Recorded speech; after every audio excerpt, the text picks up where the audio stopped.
Hi, everybody. Hello, everybody. We are on our last day in Washington, D.C. We've had a great trip and excited to go home too. Yeah, I am. Looking forward to going back home.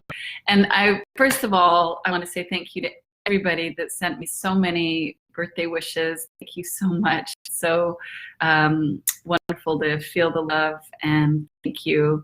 And I apologize, we have just been working flat out, so I really haven't been able to go in and thank everybody personally, but I just want you to know I'm very grateful and feeling very blessed. Yes. And so, hey Stephanie, what we wanted to talk about today is that there can be this myth or fallacy that a healthy relationship means that there's no upset or conflict in it, and that couples think that there's sort of this mythical place that they can get to where they just get along all the time. And it's not to say that that can't happen, but it's not something to work at or strive for, because it just puts more pressure on each other, and it puts more stress on the relationship and on the communication. And ultimately, that's never going to work in a way that there's nice payoffs from it. Yeah, I would concur wholeheartedly with that sentiment.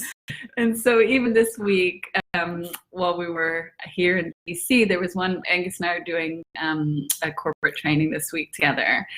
And there was one morning where he asked me a question that was, reflecting back, maybe wasn't that crazy of a question. Which euphemistically really would suggest that you thought I was actually being quite moronic at times. I got very judgmental. Not only did I get judgmental, but I took it really personally, because the way that I heard it meant that if Angus had really listened to what I said the previous day, he wouldn't be asking that question. And for whatever reason, I just went on this downward spiral in my mind, where I took it personally, where I felt hurt, where it looked like we weren't a team. I mean, it just went dark. I went very, very dark in my feelings, and I was upset. And, one could look at that and go, oh my God, what's going on there in your relationship? How can you behave that way? But ultimately, what I find so freeing is that there's room for us to both be ourselves in the relationship, and there's not a requirement to always be on our best behavior. It doesn't mean that my intention isn't to be loving and kind and respectful, but it also means that when I'm not having a good time, that there's room for that, or when Angus isn't in a good state of mind, that there's room for that. And ultimately, we both are able to bounce back. And that, to me, is the health of a relationship, is how much room is there to just be in the present moment with whatever is showing up in that present moment. And even if we don't like it, can we just allow it to move through us? And even when we do take things personally, like I did this week, can there just be a recognition that, yeah, that's what is, and it's not the end of the world? And I think that that's probably something that in the past I would have beat myself up over. I would have judged myself about it. I would have tried to improve my behavior going forward. I would have looked at, what's wrong with our relationship that this is going on? How do I need to change? How does Angus need to change? And really, it was maybe 15 minutes of me having a little meltdown or a big meltdown, and then it was over. I, on the other hand, am carrying a very big grudge.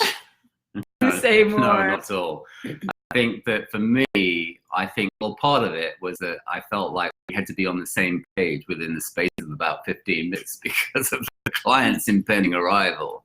So that's why I felt like I needed to press and get to a resolution very quickly, which is really, that's probably not a good idea. Obviously, it's not a good idea and not ideal, but I felt in my innocence in that situation that we needed to find a way to come to a solution pretty quickly. So as soon as I realized that I just need to let that go, whatever I do, I need to let that go. That's not going to bear any positive fruit. And it's amazing how quickly you bounce back. But it really went from a place that felt very dark and untenable in my mind to a situation where we were, with me allowing you the freedom to go off and whatever you do to settle, you went and did that. there's a trust, there's a leap of faith in that, in a sense, just trusting how things unfold with this understanding. That allows you to come back into your well-being, equilibrium, and we got on the job and had a very successful day. But in the past, that would have totally rocked our world. And now I just have this trust, this sense of trust that, you, me, we're all come back into well-being. You just got to leave it alone, take your hands off the controls, trust in our innate health, really. Yeah, there's no need to control your partner. There's no need to put extra pressure on yourself, and to know that there is that natural ability to come back home to yourself, and to know that whenever we get lost or struggling, that ultimately it's going to be coming from the solution, the resettling, whatever you want to call it, is going to be coming from within. It's not going to be coming from trying to manage your behavior, someone else's behavior. And to me, that's what allows the health and relationships to thrive. When we get comfortable with our human experience and our partner's human experience, that we don't have unrealistic expectations about perfection for ourselves or for anybody else, and you see the natural resilience that's there. And this doesn't bring out the worst in us. It doesn't mean that I'm going to behave extra bad with Angus because I feel like I have permission to do that. I don't want to ever do that. Why would I ever want to behave in a way that's hurtful to him? I do sometimes, not because I want to, but because that's the best I can do in that moment. And the same is true for you.